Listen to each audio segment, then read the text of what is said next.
Да, уважаемые участники, вас приветствуем на серии лекций, посвященных влиянию ветровой энергии на биоразнообразие.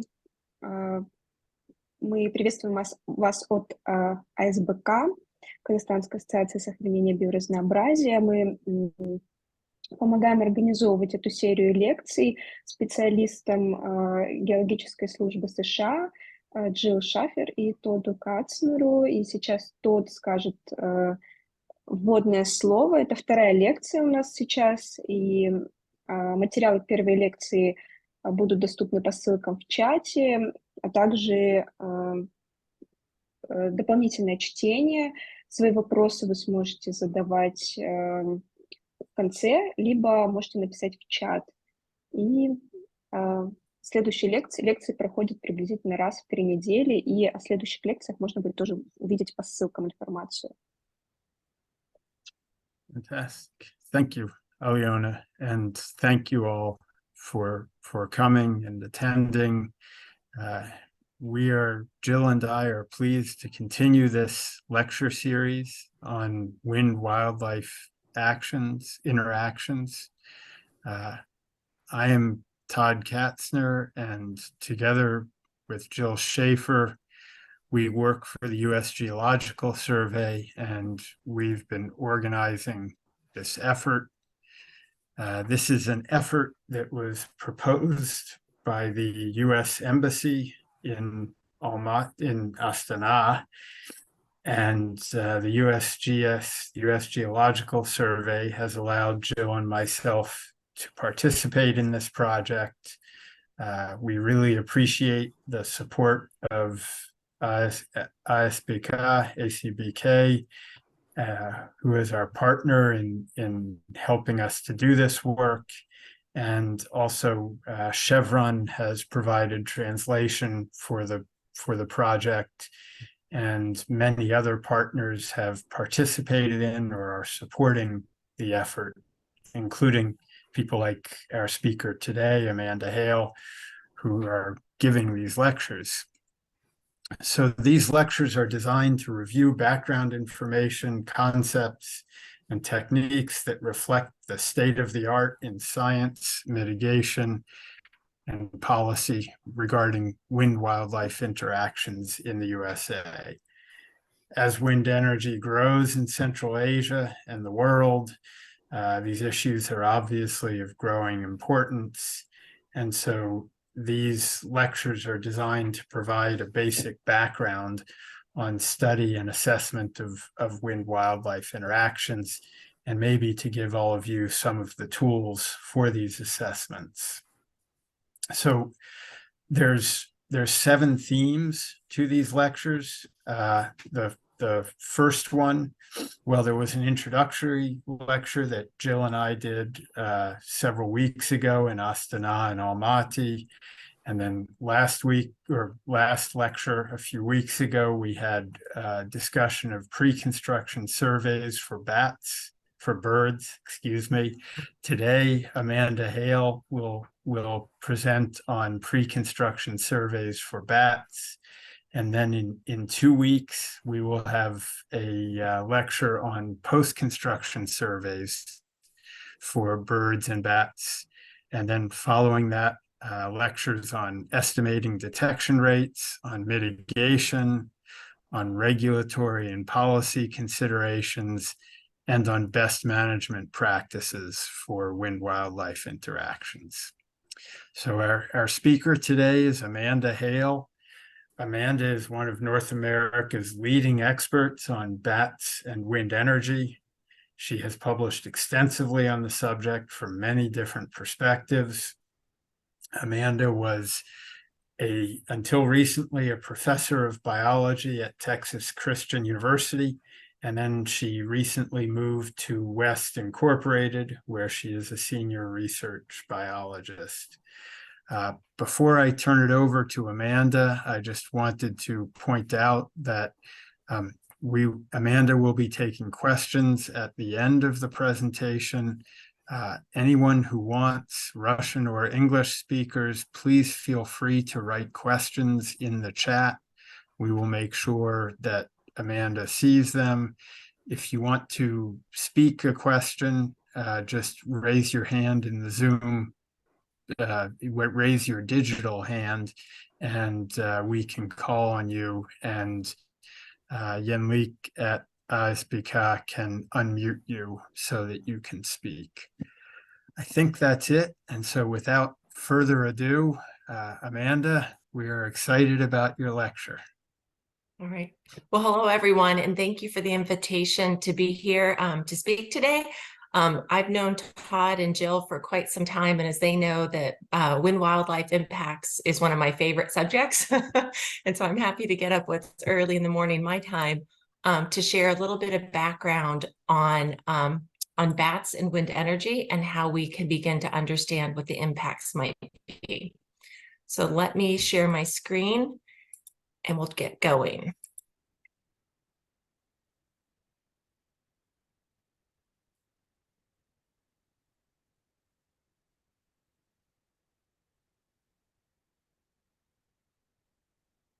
Okay.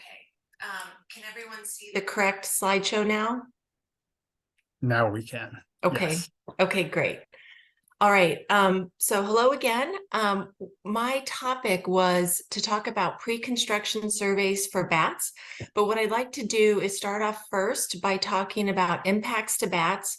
Then I will share some resources that I would encourage you to go to if you want to learn more about bats and wind energy interactions. And then I'll talk about pre-construction surveys at the end. So first, what are the impacts to bats from wind energy development? First, a little bit about bats. As you all probably know, bats provide important ecosystem services. From a perspective here in North America, we have about 47 bat species that are recognized. Well, within the United States and Canada, there are many more bats in Mexico as well. The bats in the US and Canada that are impacted by wind energy mostly feed on insects, providing important pest control services. A few of the species that are impacted here also feed on nectar and pollen, pollinating agave cactuses in the desert Southwest. As you go elsewhere in the world, especially as you go into the tropics, the ecosystem services that bats provide are going to broaden. Many bats are important pollinating and dispersing, seed dispersing species as well. Bats face numerous threats, not just from wind energy development. These are 5 of just the most important threats that are recognized on a global scale that impact bats. The first is habitat loss and degradation. The second is climate change. Bats also experience persecution. So there's a lot of misinformation and fear about bats. And so their roosts and habitats are often intentionally destroyed by humans just because of a lack of understanding of their importance of their biology and ecology. Bats are also threatened by emerging diseases, and then they're also threatened by wind energy. And so the picture that's shown here on the right is of the little brown bat, Myotis lucifugus in the United States. And what you can see on the muzzle of the bat is a fungal organism that has actually killed millions of bats in North America over the last 15 years and has led to severe population declines in our cave-dwelling species. When we think about the wind energy impacts to wildlife in general, we've tended to characterize them as either direct impacts or indirect impacts. For direct impacts, the primary importance for bats is collision mortality. And so bats are killed when they collide with the rotating blades of wind turbine towers.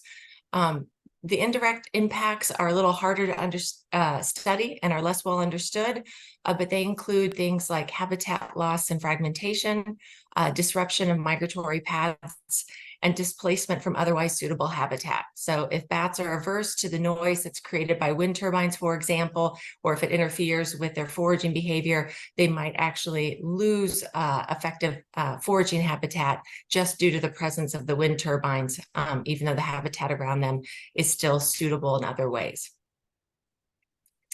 We know that wind energy impacts many different bat species. So the data that I'm showing you here are from a database that is maintained by the company I work for, West. It contains hundreds of reports of post-construction fatality monitoring from across North America. And it's not a random sample of mortality, but it gives us a good idea of the species that are impacted. In the database within this year, there were almost 41,000 bat fatalities that were recorded. What's interesting about bat mortality and different than birds is that in North America anyway, just 3 bat species comprise the majority of these bat fatalities. So the common names are the hoary bat, the eastern red bat, and the silver-haired bat, and they make up 78% of all known fatalities. And these bats are migratory tree roosting bats, so they have a different ecology than the cave-dwelling bats that I mentioned earlier.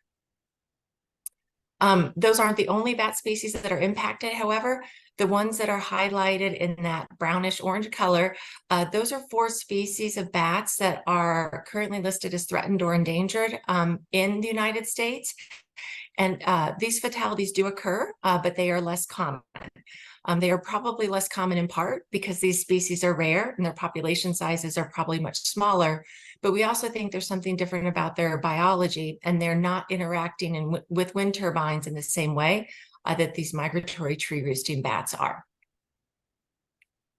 So as I mentioned, in the United States and Canada, the species that are most frequently killed at wind energy facilities are the 3 migratory tree roosting bats. So we have the hoary bat, Lasiurus cinereus, on the left. We have the silver-haired bat, Lasionycterus noctivigans, in the middle. And then we have the eastern red bat, Lasiurus borealis, on the right. So these bats are solitary. They roost in trees, and so they're dispersed across the landscape. We know that they make seasonal migrations, and so they tend to move across the continent of North America from north to south, but also east to west throughout the year. They move to more northern latitudes to raise their young in the summer, and then they move south where they can continue to forage in the wintertime and not hibernate. We really don't have good ideas about where these migratory routes are. We know much less about the specific locations and how these bats move across the landscape in comparison to the knowledge that we know about how birds move across the landscape. We just have less information about them. So for these species, we do know that most fatalities occur in the late summer and early autumn time period. And this is the time of year that coincides with their migration after the pups are raised and they're volant and they're able to make this migration with the adults. And it also coincides with the mating season for these 3 species. We know too that most fatalities occur on lower wind speed nights. So when the wind is less than 6 meters per second, as measured at a wind turbine nacelle, it's thought that this is associated with their foraging activity, as these bats all eat insects and they forage on insects and capture them while they're flying. And so as wind speed increases, insect activity tends to decrease. And at some point, as wind becomes high, it's not energetically favorable for bats to be flying. We also know that temperature, wind direction, and barometric pressure likely play a role, but it's not well understood how this plays out for these 3 different species across the range of North America. The figures that are shown on the right are from a recent paper by John Lloyd and his colleagues that looked at the seasonal timing of mortality for a range of bat species in North America. And then each figure represents a different ecoregion within North America. So some are more northern latitudes, other more southern latitudes. But what we can see is, regardless of ecoregion type or the habitat types where these bats are studied, is that peak in mortality is quite pronounced in this late summer and early autumn period. And so if you're interested in learning more, I realize these images are small, but I would encourage you to look at that paper, and it is open access, so you should be able to read it in its entirety. One of the things that's also different about bats with respect to birds and their interactions with wind turbines is that there's increasing evidence that bats are attracted to wind turbines. So when these mortality events were first discovered, and it was actually back in 2003 when biologists became aware of this problem, it was really unexpected. And bat biologists were not thinking that the collision mortality would be a problem. We've known for a long time that birds fly into structures that humans build. So they fly into buildings, lighthouses, and then we can see their carcasses as evidence of that mortality. And so this was an unanticipated consequence of wind energy for bats. The attraction hypotheses can be broadly grouped into three categories.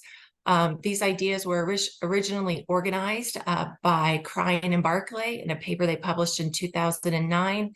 And then Emma Guest and her colleagues recently published a new updated review of what have we learned over these past many years about this. The first attraction hypothesis is that the wind turbines provide one or more resources for bats. So as bats are moving across the landscape during their migration season, maybe these wind turbines are good foraging opportunities for bats, and so they're coming to them for that reason. The second attraction hypothesis category is that bats perceive wind turbines to be a resource. And so one idea, for example, is that the hoary bat in particular is known to mate during this autumn period, and males will congregate at the largest tree in the landscape. Female bats then go to those locations and choose among the males for mating opportunities. And so the idea is that could the hoary bat be misperceiving these tall wind turbine structures to be trees on the landscape, coming to them for these mating opportunities? And so you have a sort of an ecological trap that they are getting involved in. And then the third attraction hypothesis is that bats find wind turbines intriguing. Is it something about the lights, the motion of the blades, any noises that are being produced that could bring bats into close proximity to these structures? These attraction hypotheses are not mutually exclusive. They could all be contributing to one extent or another, and it could vary across space. They could vary across time and vary among the different species and how they interact with these wind turbines. There's a long history then of folks watching bats at wind turbines. Probably the first big paper that got attention was published in 2008. By Jason Horn and his colleagues. But since then, as video camera technology and processing of the videos has become better, we continue to see bats exploring and contacting all of the components of wind turbine structures.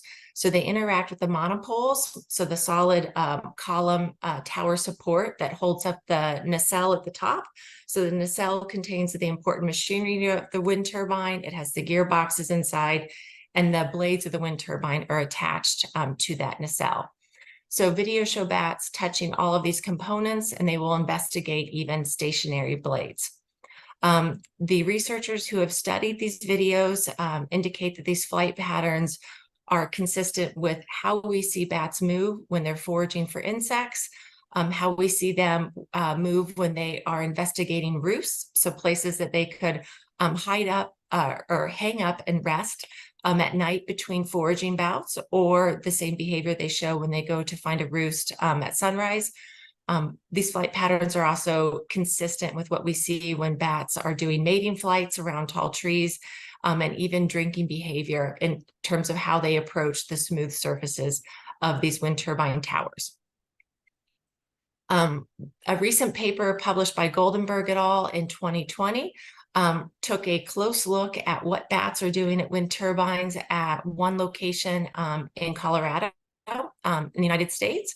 And what they showed is that bats increase their risky activity in late summer and early fall. And so the time spent near turbines increases in these same months. So July, August, September. The time spent in close proximity to turbines increases, as well as the amount of risky behaviors increase. In the two figures on the right, what we see on these different sort of categories are different classifications of bat behavior around wind turbines. In that top panel, the top three are behaviors that these authors say are particularly risky, meaning that the bats are showing interactions with the turbine components that are lethal, or they might be distracted and not being able to perceive those fast-moving blades. The top one is displacement up there in that sort of violin plot. And this is where bats are actually shown being displaced by the moving air mass around the rotating blades. The second is chasing behavior, where you'll see one bat chasing another bat. And then the third is hovering or maintaining a stationary position around those rotating blades. And then the other categories are passing, which is just straight line flight by the turbine, interacting with the blade, or that nacelle, the central hub where the blades are attached, or interacting with the monopole. So they're doing a lot of different kinds of behavior at wind turbines. And again, the timing and the frequency of these interactions is greatest at the time period of year when we know that they are killed in the largest numbers. There have also been several researchers who've sort of taken the opportunity to look at bat carcasses and try to figure out what might be the condition of the bats at the time that they are killed. There was research published that showed that some bats are in mating condition, and so male bats that have been killed at wind turbines are shown to have mature sperm in their testes. Other folks have looked at bats and have dissected their stomach contents and have found that their stomachs are often full, to suggest that they were foraging on insects at the time they were killed. There have also been acoustic surveys of bats, as well as insect surveys at wind turbines that provide additional support for the foraging hypothesis. And so we know that bats are actively foraging in the immediate vicinity of wind turbines. And the paper by Fu et al. And another that didn't show up here that I should add by Rydell et al. In 2016 show that bats are actually not just foraging on insects that are at flight at night, but based on genetic evidence, we know that they are feeding on bats that are, that the bats are feeding on insects that are resting on the turbine surfaces at night as well. And then lastly, there have been some surveys for fecal pellets of bats at wind turbines.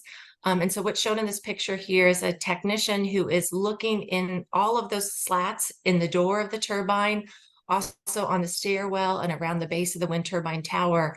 And at this one study here by Bennett et al., published in 2017, at this particular facility, they found fecal pellets of all the bat species that were known to be killed at this site around the turbine and in places where you would expect to find them if bats were actually roosting on the wind turbine itself.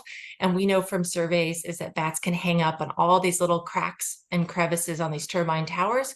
And our explanation for that is that many of these bat species, when they emerge from their roost to forage at night, will have one foraging bout. And when they are full of insects, they will find what's called a night roost. They will hang up, digest the insects they've consumed, and then they'll go out and go out for a second or a third foraging bout if environmental conditions are right. So it seems like these turbines do provide foraging opportunities, roosting opportunities for bats that are in their vicinity. There are several other hypotheses about attraction. It could be, again, the noise associated with the turbines, the lights that are on the turbines at night due to aviation regulations. A new hypothesis has been proposed about olfaction, so communication between bats using scent marking. The bottom line is that this is really an open area of research. We've got some evidence and support of attraction, but we still need more rigorous testing. And the idea is if we can get at the ultimate causes of attraction, that might stimulate new ideas about ways that we can prevent bats from interacting with wind turbines. This idea of attraction might also help explain why predicting risk to bats has been challenging to date. And so the figures shown here are from a paper by Lintott and his colleagues published in 2009, based on data from 29 wind farms in the United Kingdom. And so these data sets were done, basically the idea was to go out and do an ecological impact assessment or an ecological risk assessment prior to the construction of the wind farm and try to categorize potential project areas as having some risk to bats or having no risk to bats. And then what they did, so those initial impact assessments were done. And then after the wind farms were constructed, they went back and estimated fatality rates of bats at these wind farms. And what we can see in that left panel is that of these wind farms, there were a number that were perceived to have no risk and some that were perceived to have risk to bats in that pre-assessment survey. And yet there's no statistical difference in the fatality rates between these two categories after the wind farms were constructed. And similarly, the figure on the right shows the sites that are ranked by pre-construction perceived risk from being low risk to high risk. And then on the y-axis is the sites ranked by post-construction bat mortality. And although there's that increasing trend in this relationship, there's a lot of scatter or noise around that relationship. And so particularly if you look at the sites that are ranked low, is they have some of the lowest fatality rates, and they also have some of the highest fatality rates. And so our ability to predict ahead of time that a particular site is going to be high risk to bats or low risk to bats isn't very good. We're not very good at being able to predict that. The other way this has been investigated is by using acoustic surveys for bats. So detecting bat echolocation calls as a measure of the abundance and the activity of bats at a site in the pre-construction phase. And the hope was that those data would tell us if sites are going to be low risk or high risk to bats during the construction phase. There was an initial study published by Chris Hine and his colleagues with a small number of wind farms. It was 12. And then the figure shown here is from a more recent study by Donald Solik et al., where they had 47 wind farms in their data set. And what's shown in this figure on the x-axis is a measure of pre-construction bat acoustic activity. And so that's measured as the number of bat passes per detector night.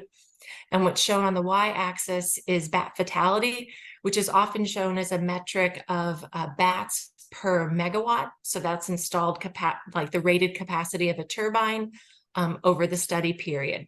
And then the different colors just indicate different, again, habitats or regions within North America. And what this figure shows is there's really no strong relationship between activity of bats pre-construction and then measures of bat fatality after the wind farms have been built. So what else do we not know about bats? So for these migratory tree roosting bats, the species that are most impacted again in North America, we don't have information on population sizes. And so that makes it really hard to make policy or regulations to understand how much mortality we think that these populations can sustain before they are likely to undergo a population decline or even become extinct. We also don't have good information on population growth rates. Those would also be essential for understanding the population level impacts of mortality. And so we therefore don't know the extent to which mortality needs to be reduced in order to maintain viable populations of these migratory tree roosting bats. This was an important paper that was published in 2017 by Winifred Frick and her colleagues. And this really drew a lot of attention in North America to the problem of collision mortality of these migratory tree roosting bats. So this group, they used a process called expert opinion, and they used population projection models to try to understand what the likely impacts of wind turbine mortality would be on the hoary bats. So they focused on Lasiurus cinereus. And so they brought really the leading bat biologists together in a room, and they essentially said, how many hoary bats do you think there are in North America? And they worked through a well thought out process to come up with what the lowest reasonable number would be and what the highest reasonable number would be. And this group of experts thought, well, there could be as few as 2 million hoary bats, or there could be as many as 10 million hoary bats. And the median population size was 2.25 million in this exercise. And then they used these population models, and what they concluded was that mortality from wind turbines was likely to reduce population size for the species and increase the risk of extinction. And they called for conservation measures to be implemented.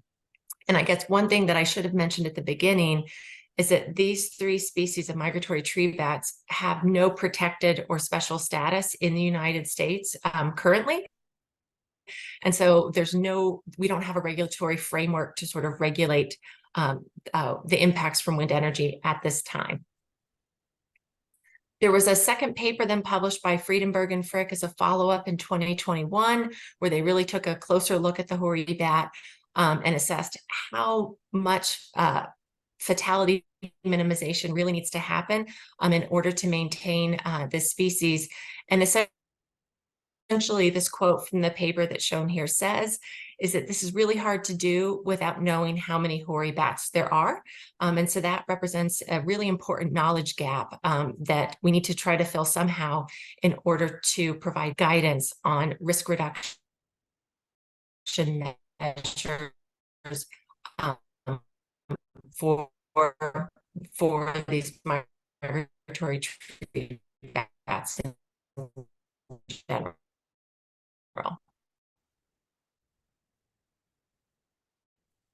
So that's just about it. What I do is share to start to try to learn more about these. So one place is the TETHIS knowledge base, and I'm sorry, I should have written out what the PNNL stands for.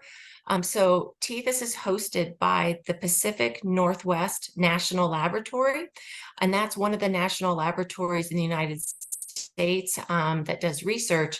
And they also, one of their goals is to support this database that really compiles resources about wind energy, but also marine energy more broadly.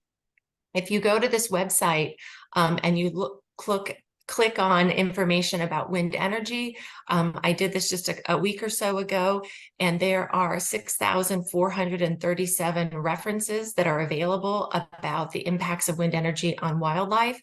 And so it's a great free resource that can provide you lots of good information about what these impacts are. And this is actually where I found the introductory reading for this lecture. So this is a summary of bats and land-based wind energy development in the United States and Canada. This summary was written by Emma Guest and Chris Hine, who works at another acronym. He works at NREL, which is the National Renewable Energy Laboratory in the United States. But what I think is great about this site is you can get that short summary of bats and wind energy, but it has listed below these additional bat resources, and you can click on those links and be taken to other papers that are listed in this summary and find out more information there. And then lastly, what you can do is if you go to this site and you register, they have an interesting fact sheet, but you can sign up to receive biweekly newsletters. Those are called the TETHIS Blasts, and they have all sorts of information. Importantly, they have information on upcoming environmental webinars, but they also have recordings of webinars by experts across the globe. So TETHIS is also, I should say, not limited to North America. It's really a global database about wind energy and wildlife impacts. But you can listen to those webinars. You can find out information on conferences and workshops. Some of those workshops are recorded as well. There's also online discussions and more. And then this is just a screenshot of the resources that are available, and they are updated in real time. So they are already posting links to references that were just published in this month. So in November 2023. I realize this sounds like I work for TETHIS. I don't. I've not been paid to share this information with you. I just think it's a great free resource that's available, and I encourage you to check it out. Okay, and then the topic of the day, which is really what Todd and Jill asked me to speak about, are pre-construction surveys for bats, and what are some of the methods that we use when we think about siting projects that we can use to figure out what these impacts might be.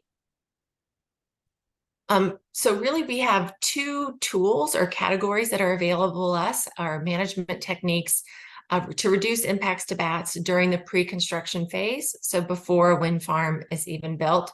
And that is the process of risk assessment. So doing those sort of reviews of what's known about bats, what's known about habitats, to try to understand if a particular location that's proposed for development might have a high risk to bats or a low risk. And then we can also think about siting. So how we actually, where should we put wind farms in their entirety, and what might we do with individual siting of wind turbines to try to minimize those impacts to bats. There's a document called the U.S. Fish and Wildlife Service Land-Based Wind Energy Guidelines.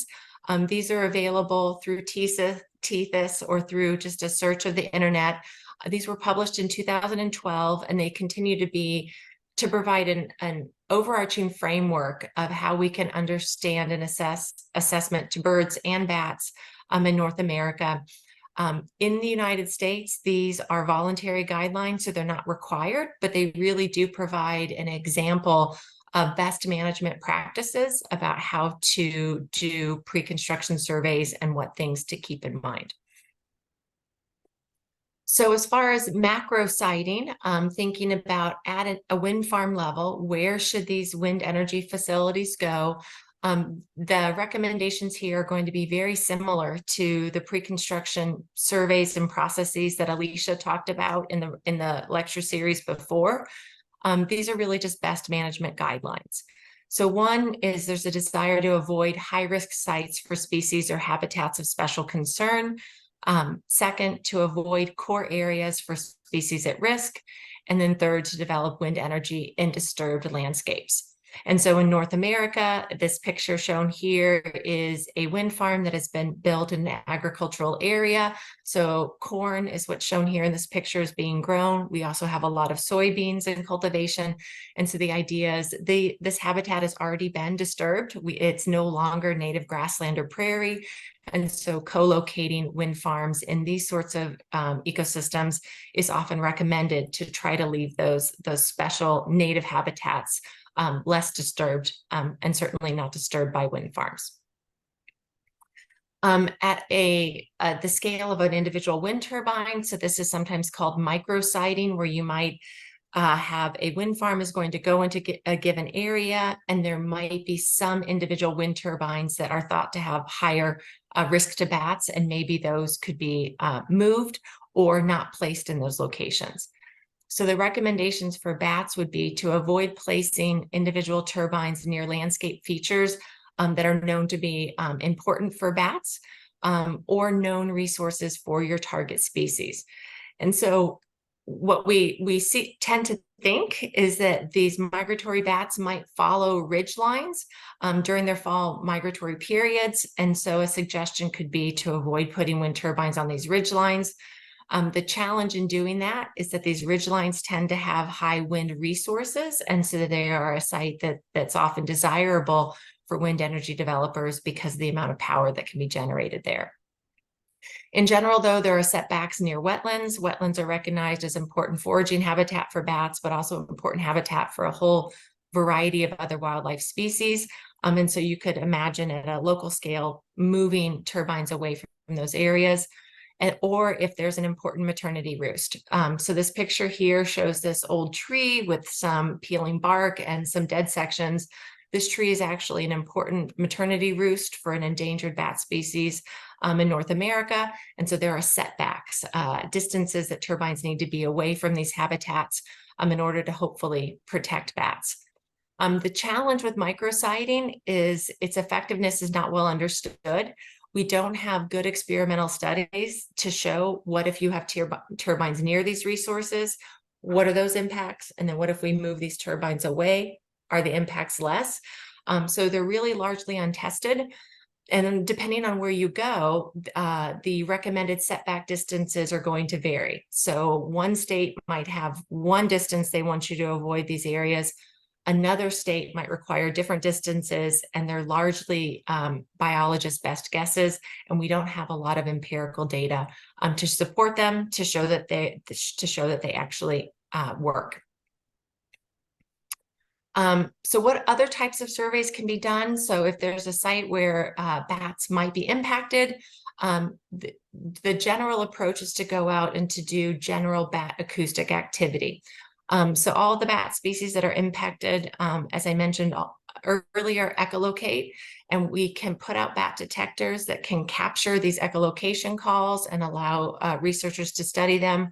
And we can, by examining those echolocation calls, we can understand what species are in an area And the U.S. Fish and Wildlife Wind Energy Guidelines provide some recommendations for how they should be done. Many states in the United States also have guidelines. If we look to our neighbor to the north, Canada, there are also the provinces have guidelines about how they require this to be done with respect to wind energy development. There's a higher level of bat acoustic surveys that are required if threatened or endangered species are expected to be in the area. And those surveys are called presence or probable absence surveys. And I'll talk about both of these in a few other slides.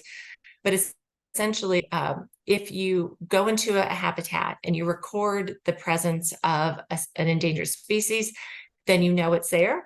If you go into a habitat and you fail to record an endangered species, we could have just failed to detect that species and it's actually there. And that's why it's called a probable absence survey, is that we think the species isn't there if we don't detect it, but we actually don't collect good data on detection rates. We don't know what those are. And these kinds of surveys often cannot give us estimates of population numbers. So they're imperfect, but they tend to give us an idea of which bat species are in a given area and if there's thought to be risk to these protected species, these threatened and endangered ones.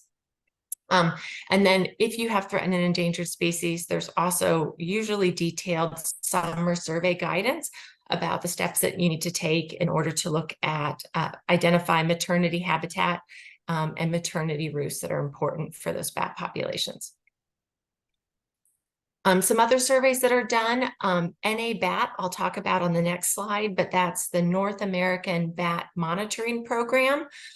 So this is sort of a systematic, larger scale approach to understand where bats are across the landscape of North America throughout their life cycle.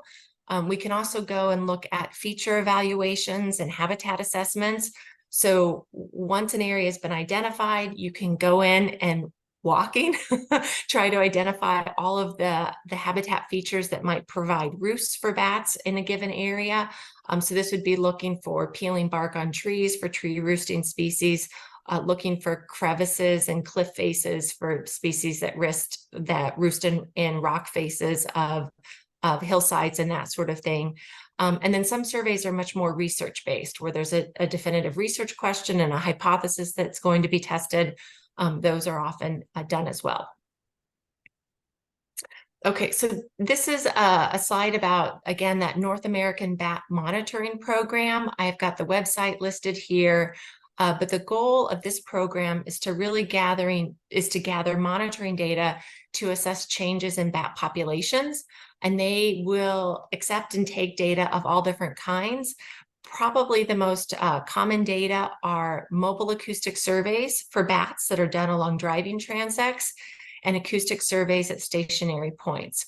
NA-BAT has detailed protocols about how to do these surveys, but the general positive attribute of mobile acoustic surveys, so they're often done in a car, and so the car is set to drive at a particular distance, which is going to alleviate double counting of bats. So it can provide a measure of the abundance of bats in an area, but they're limited to where people can drive cars typically. And so the distribution of where mobile acoustic surveys can work is not evenly distributed across the landscape. Acoustic surveys are therefore much more common, and are at stationary points, and that's where you go out into identified habitat and you put up a detector and you leave it in place. That gives a measure of relative abundance, but the difficulty with acoustic surveys at stationary points is that the acoustic detector is not moving, and so if it records, for example, 10 bat passes of a particular species, what we don't know is, was that one bat pass from 10 different individuals of that species, or was it one individual who called 10 times and was picked up by the detector? So from acoustic surveys at stationary points, we're not able to currently to get at abundance estimates with those data. The other kinds of data that can be collected would be colony counts, going inside those colonies, say into a cave in the wintertime to count the number of bats that are hibernating, or going into a colony in the summertime to count the number of, typically these are colonies of females in their maternity roosts, to count the number of females and their pups. We can also do external colony counts. So these would be emergent surveys, so standing outside of a known colony of bats and counting how many individuals exit that roost to go forage at night, how many come back in the morning. And then we can also use capture data. This is typically using something like a mist net or a heart trap to actually capture bats, record information about them, and maybe then attach a radio transmitter to follow that bat through its foraging habitat or to its roost. The next couple of slides have a couple of guidelines or decision trees about which bat surveys are necessary. And in the United States, it really depends on, is there potential of the project to impact federally listed bats? So that sort of is the regulatory framework that we use to tell a project or a developer which bat surveys they need to do in the pre-construction phase. So we'll start off on the no path first. And so in that sort of diamond shape in the middle, if we conclude that this project does not have potential to impact federally listed bats, so we come down here to the right, we then need to look and see, are there state wind power guidelines available that are going to tell us which surveys we need to use? And then if state wind power guidelines are available, then it's easy. You're in that yes path and you follow those guidance and you do whatever those different kinds of surveys I already mentioned, you follow those guidelines to assess the potential impacts of your project. If the answer is no on the right, then it's up to the project developer or proponent to come up with surveys and develop them themselves to study those impacts of the potential impacts for bats.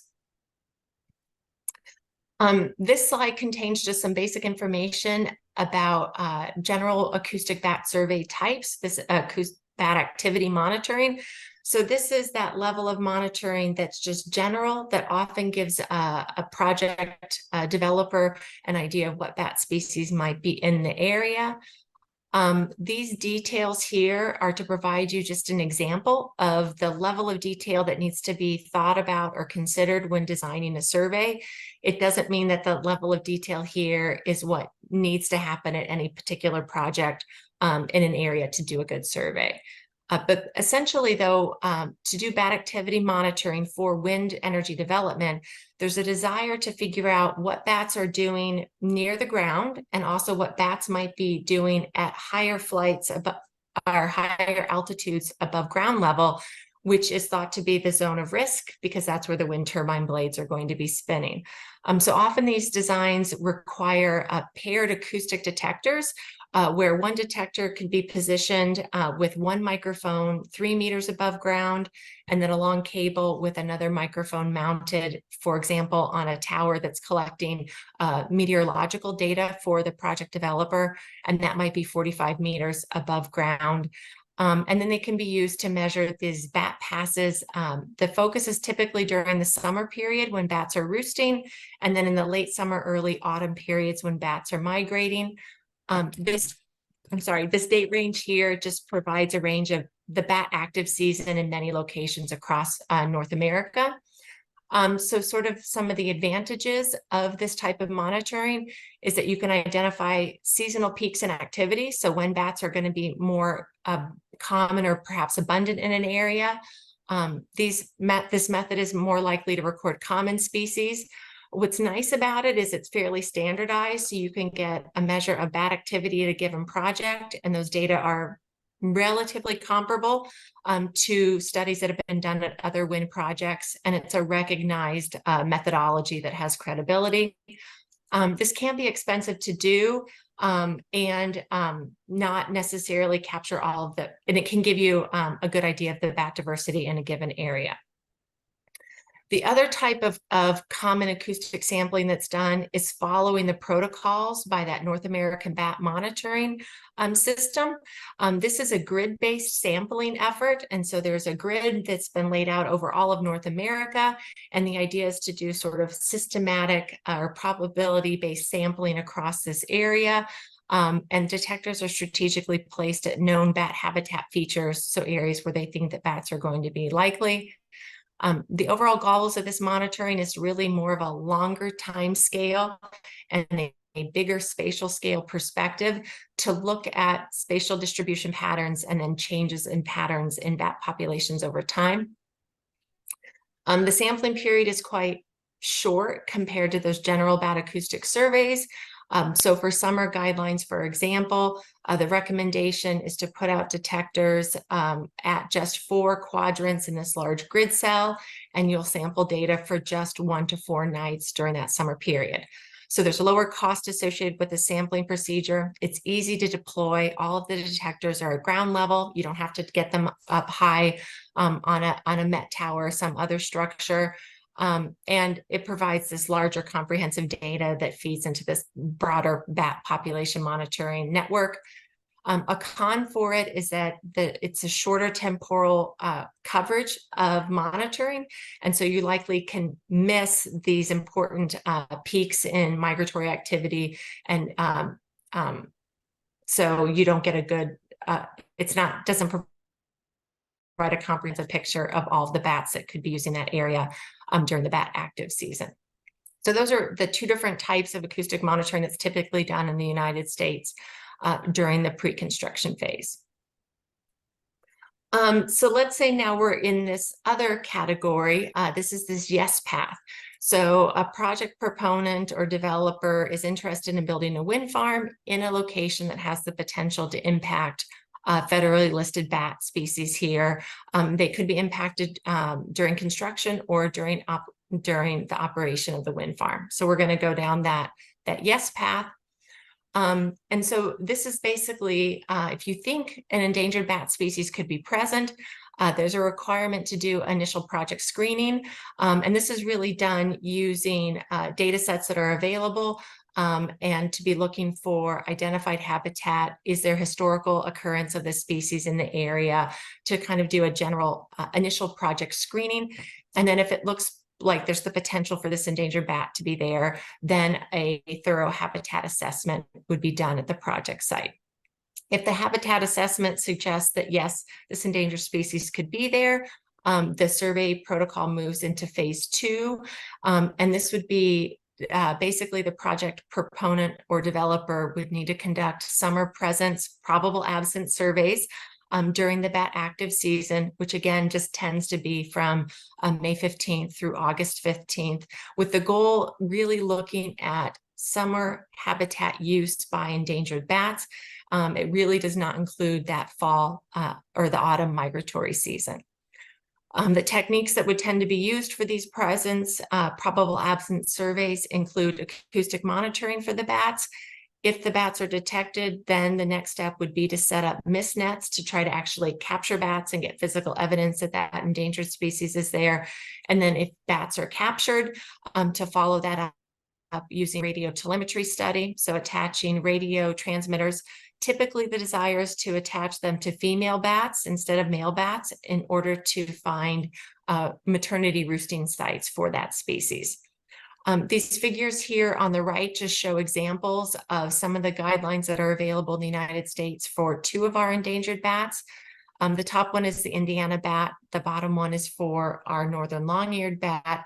But they're just here as examples, and it just shows that within the Indiana bat, for example, each of those colors represents a different recovery unit or a different subpopulation of this species that's managed, and there are different regulations and guidelines depending on where you are in that species range.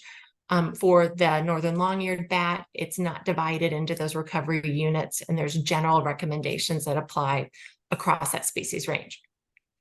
And so if a project developer detects the presence of endangered species, they really then are recommended to consult with the United States Fish and Wildlife Service and come up with a plan as to how their project is going to avoid, minimize, or compensate for any impacts to those endangered species.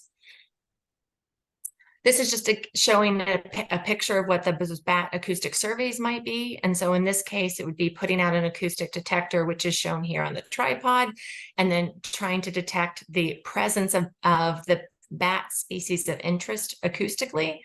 Again, if those bats are detected, then those calls, or how we know those bats are detected, is often by what's called qualitative review of acoustic data. There are currently several good software programs on the market. One of them that you may see in the literature is a program called Kaleidoscope. Another is Sonobat. There are others as well. But essentially what these programs do is they run an automatic classification program across the data, and they identify for all of the bat calls. This is just an example of one shown here. They'll give a probability or likelihood that a bat pass belongs to one particular bat species or another. Many of these species calls, though, are difficult to distinguish between each other. In North America, the Myotis species in particular, which is the genus that contains many of our endangered species, are difficult to identify. So in order to be positively sure that you've got this endangered species at a project, it actually takes review of the acoustic data by a qualified bat acoustic expert to visually look at these calls and inspect them one by one to determine if endangered species are present or not. So it's a time-consuming and expensive process for these endangered species. If you get, though, from that qualitative review indication that an endangered species is there, the next step is often misnetting to capture those bats. And so it's not perceivable here, probably to most of us, but there is a misnet strung across this creek. And the idea is to try to capture bats when they are commuting or foraging at night to get that physical evidence that they are there.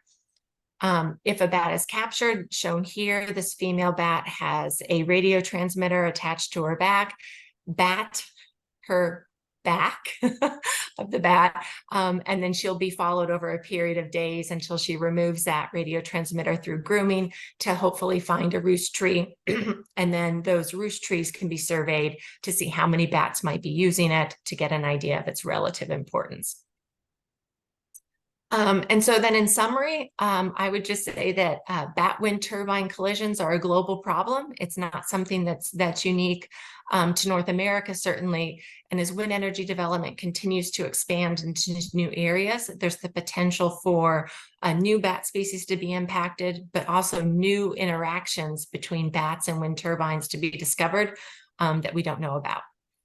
The second point would be that predicting risk to bats is not easy. So I guess I kind of set up the talk by saying it's difficult to do this. And then the end of the talk, I'm still saying, but here are the surveys that you should do to try. And I think there's a general principle to try to do no harm and to follow this mitigation hierarchy of avoid impacts where they cannot be avoided, minimize them, and where they can't be minimized, to offset those impacts somehow through mitigation. And so I still think it is smart to try to follow guidance for risk assessment and siting to the greatest extent that's practical. But I would have the expectation that I would imagine that migratory tree roosting bats in Central Asia are also probably attracted to wind turbines. And so there's going to be difficulty in getting sort of nice quantitative predictions from pre-construction risk assessment to then understand what the impacts of that project might be. And then the last point is that acoustic surveys really seem to be the most cost-effective and reliable way to detect patterns of bat activity and presence in a given area. But there are limitations to the knowledge and information that we can get from these acoustic surveys. In particular, these stationary methods where you leave a detector in place, they do not provide estimates of abundance. We also don't have good data on detection probabilities. So again, this problem of failing to detect a bat doesn't mean a bat's not in the area. We just might not be able to detect it with the equipment that we currently have. So I think that is the last of my slides. And if you have questions or would like access to information, please feel free to reach out to me at my email here. I'd be happy to try to connect you with resources or answer questions as I can. And I guess now we've got hopefully time for questions from those of you who are here. Thanks, Amanda.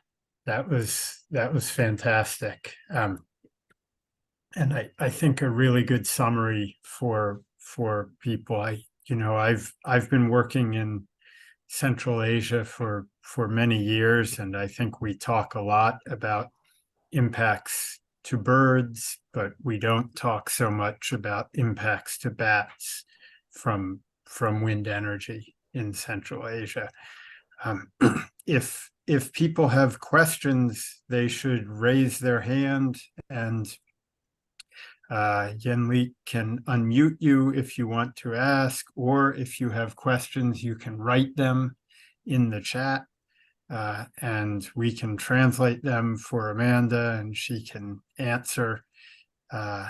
Also, I noticed some people just joined, which means probably that they were off by 1 hour. And if you were off by 1 hour, we're sorry. This presentation is being recorded and you can watch it subsequently. The last thing before questions, Amanda does have some materials for reading about her lecture, and we can that will be available on the ACBK webpage. So does anybody have questions for Amanda?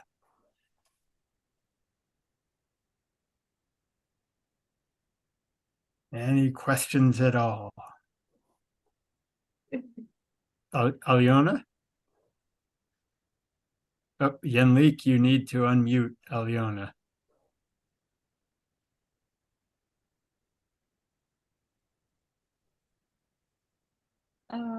Thank you, Amanda, for such an interesting lecture. We had one question in chat. I just wanted to read it now. There was a question about bat fatalities in the earlier slides, the first slides. And the question is, for which period of time this number of bat fatalities were recorded?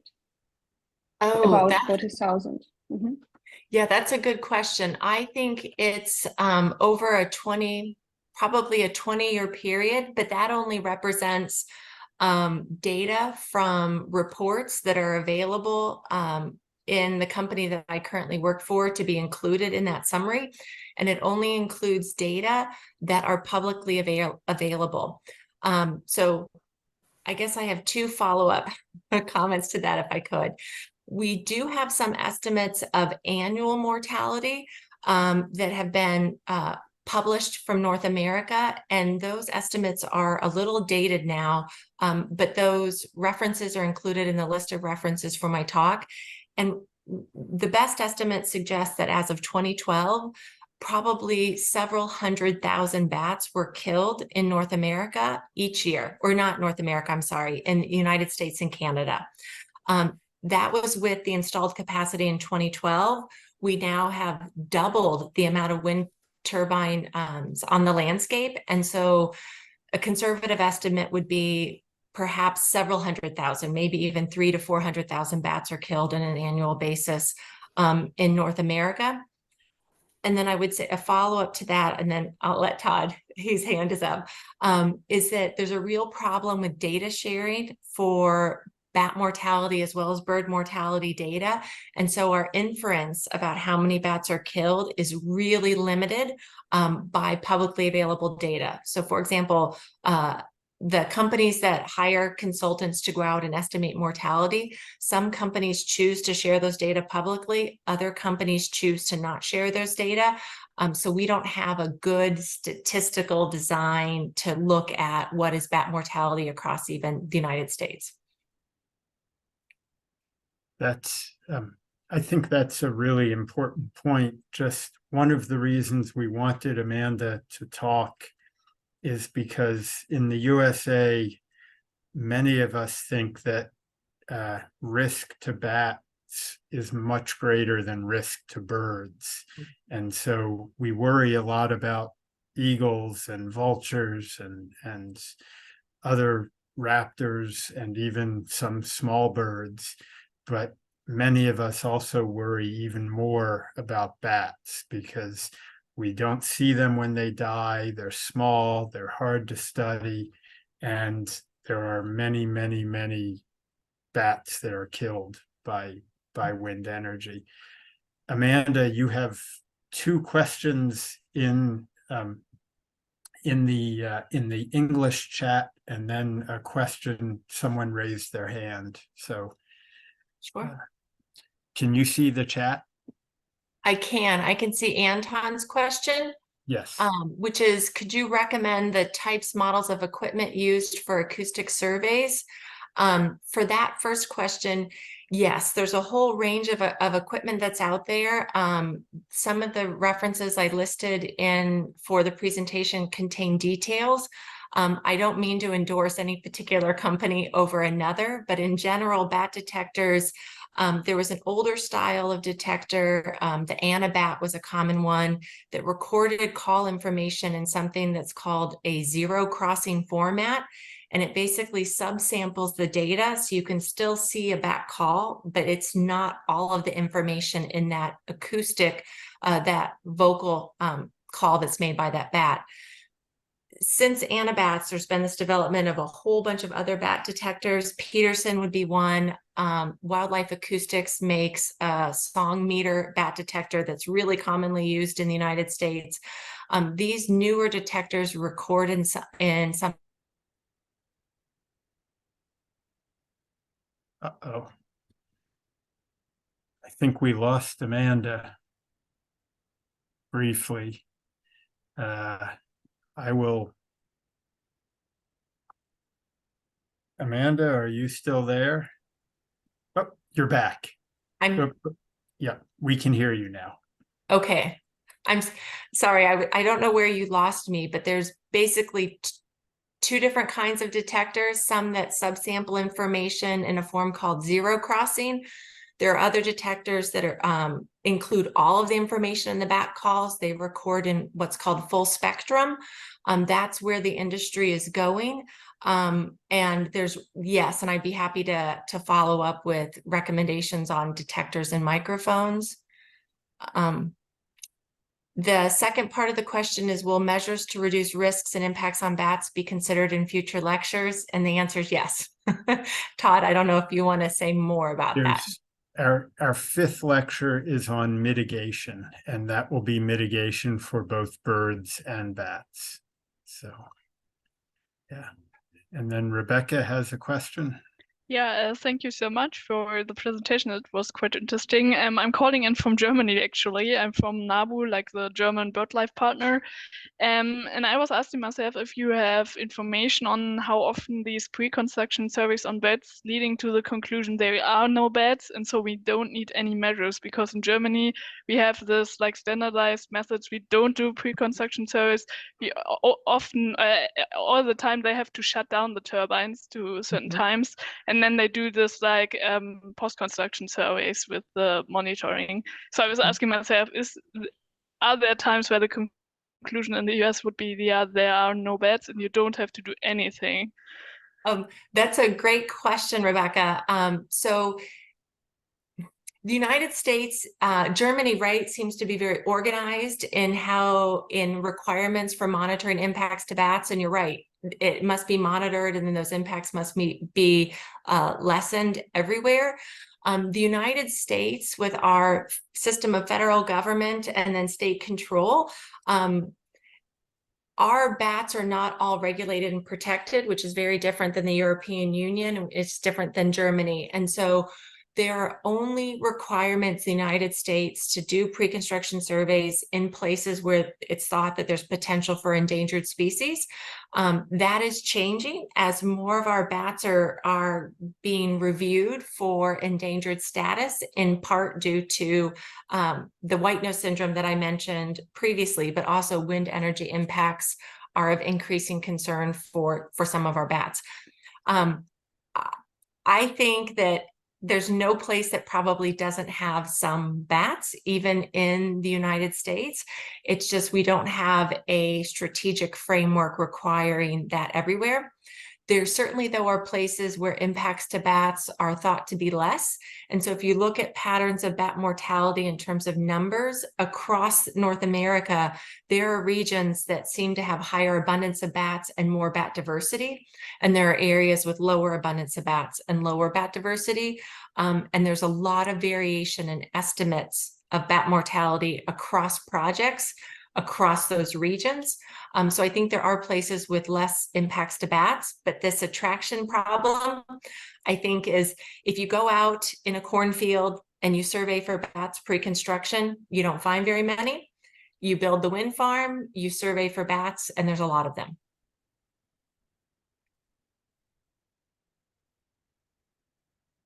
Other questions or comments?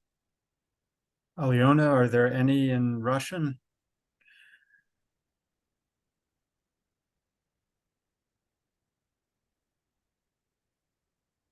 No? I have no questions in chat. Okay. Okay.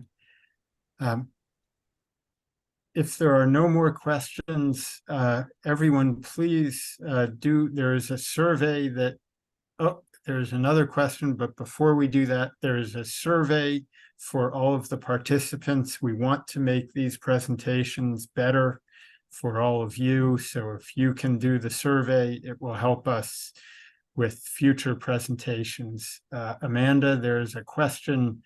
Are there examples of how research influenced a project, probably a development project?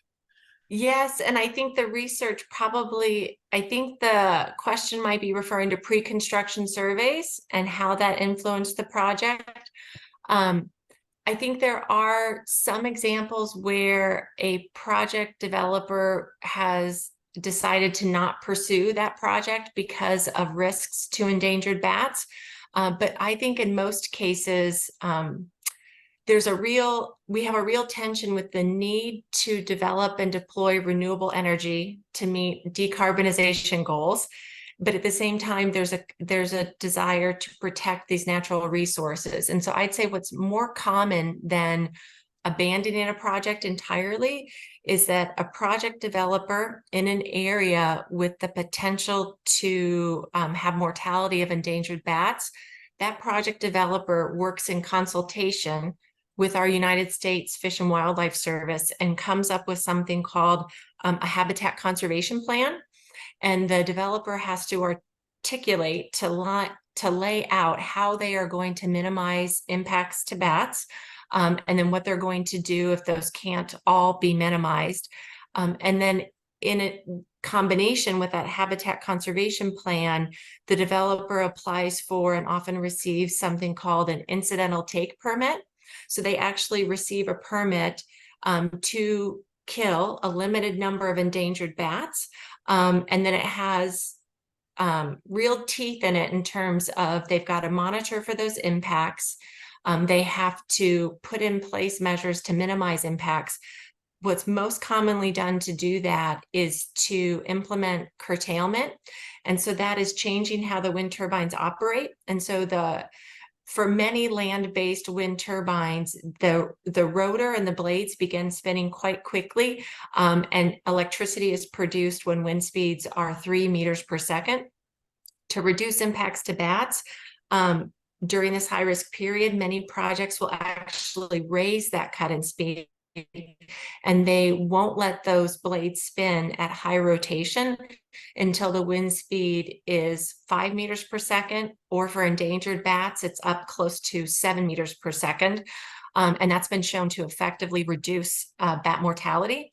And then in many cases, these companies also have to contribute to what's called a mitigation bank, and they have to spend a lot of money to protect habitat that's set aside for conservation to hopefully protect maternity roosting habitat and foraging habitat for these bats.